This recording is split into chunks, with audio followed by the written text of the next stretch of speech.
G'day Darkrealmers, it's horror author and illustrator Michael J. Elliott here with you again, and today we're going to be looking at one of the best TV series that was ever made in recent times, and I'm talking about Penny Dreadful.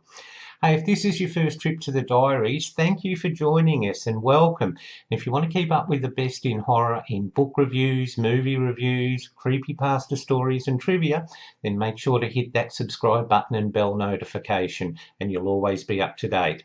All right, Dark Realmers, if you like dark streets, foggy London, and that whole Victoriana thing, you're going to love Penny Dreadful because it's coming up right now. Yeah.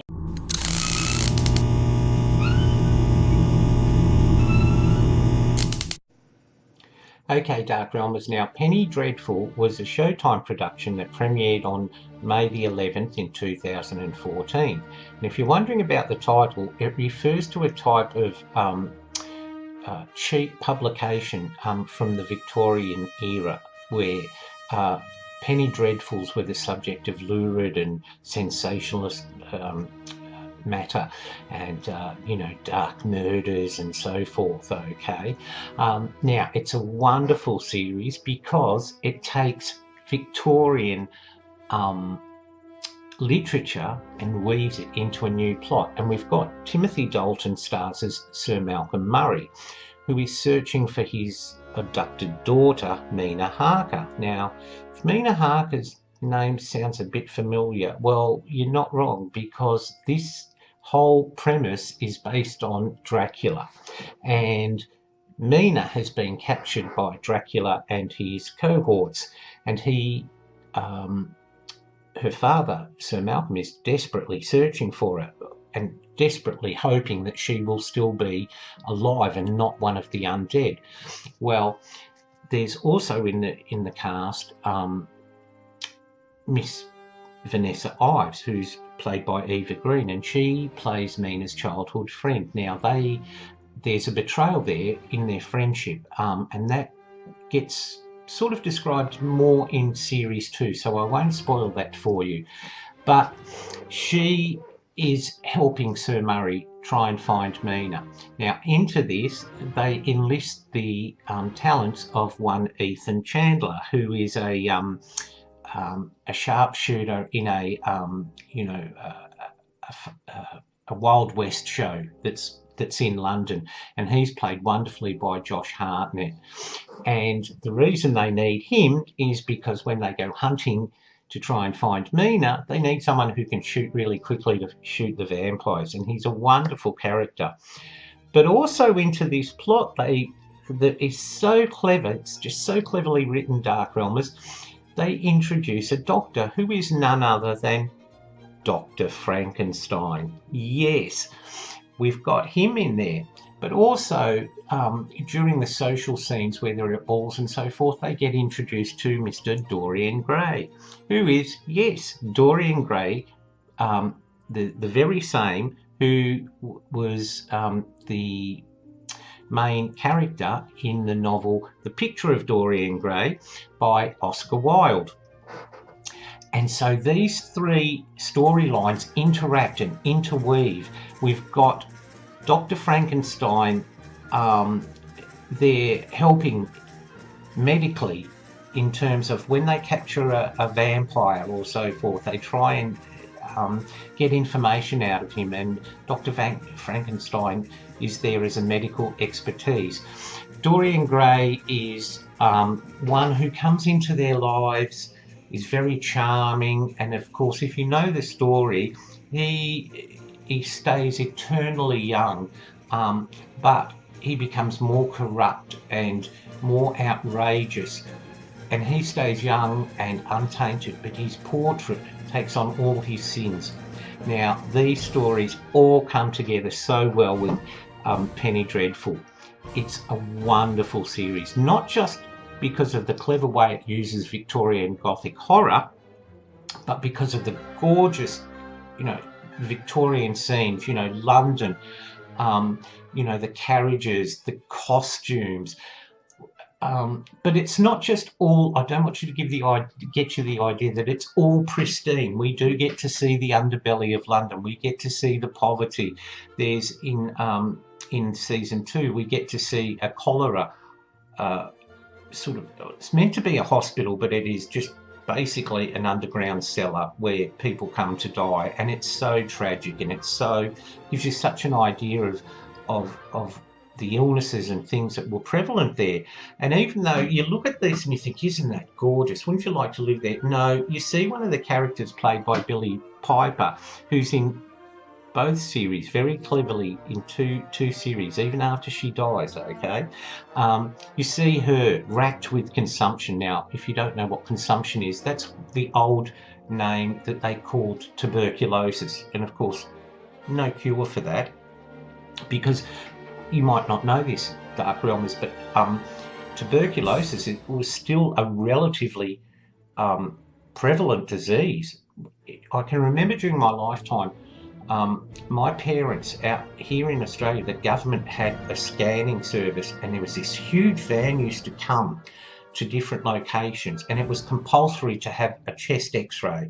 And I remember my mum and dad used to have to go and have their chest x-rayed to make sure they had no sign of tuberculosis.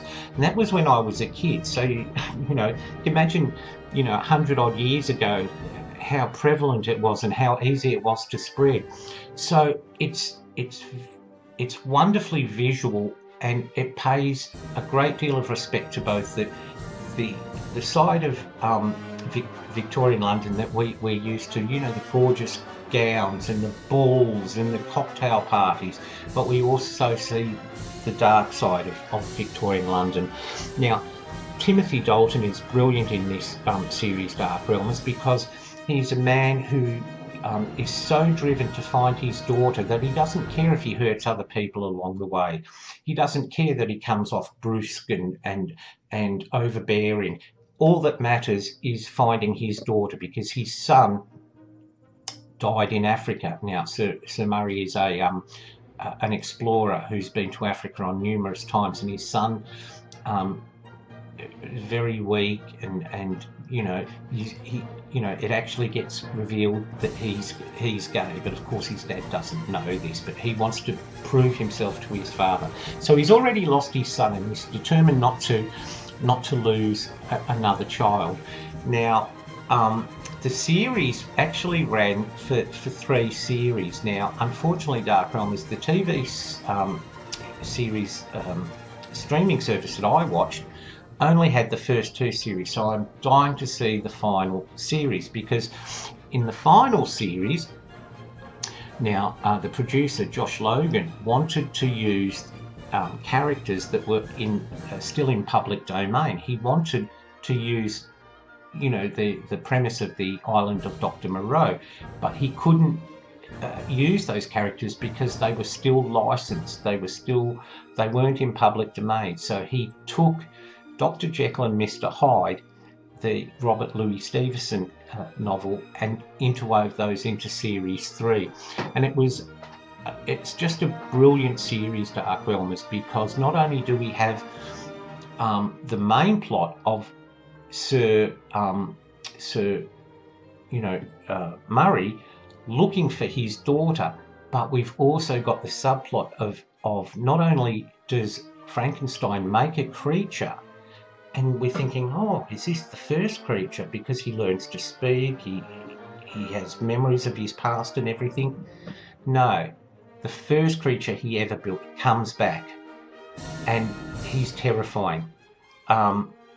Rory Kinnear, who plays the creature, is just brilliant, and he's not totally evil, he's not totally good, he's totally confused by humanity, because just when people abuse him and his looks and despise him, he comes across acts of kindness that confuse him, so he really doesn't know how to react. But he loathes Henry Frankenstein, or Victor Frankenstein, sorry, not because he created him, but because when he was born and he was in pain, he abandoned him, and so he was left alone in the world to discover what the world was about. And into this, of course, we also have the story of Dorian Gray, who meets other people and seduces them with his charm and his wit. And it doesn't matter whether they're male or female. He'll sleep virtually with anyone. I mean, they just have to be reasonably good looking. But he's always looking for new experiences because he's lived so long. We meet this character and he's just bored. He's bored with life. He's bored with balls and banquets and you know, he's done everything that he can possibly think of. So into this world where he finds himself being drawn into the search for you know, Mina Harker. This is something new. This is, you know, danger, excitement, just wonderful. As I said, Darkrealmers, it's a great series. I haven't had the chance to watch series 3 yet, but I urge you to check out series 1 and 2. Now, if you haven't seen it, as I said, a lot of TV subscription services may have this, but even if you haven't got a subscription service, you can get it to keep forever on Blu-ray and DVD. It's just, as I said, visually spectacular. The dialogue is wonderful, and the writing is just superb. There are scenes there that will have you. And in one scene in series 2, when Vanessa, who doesn't know what she is, she feels like she's cursed because she gets messages from beyond and so forth.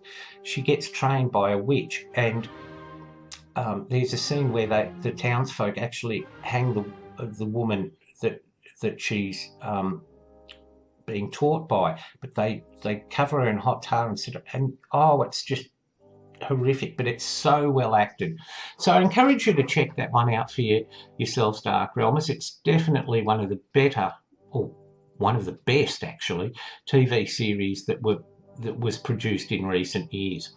So there you go, Darkrealmers. That's my review of Penny Dreadful. I really, really wish they had made more of this series, but Josh Logan decided that halfway through season 2 that, you know, if there was a third season, that was going to be it. And I can understand why he wanted to go out on a high, because there's nothing worse than seeing one of your favourite shows just become a former shadow of itself.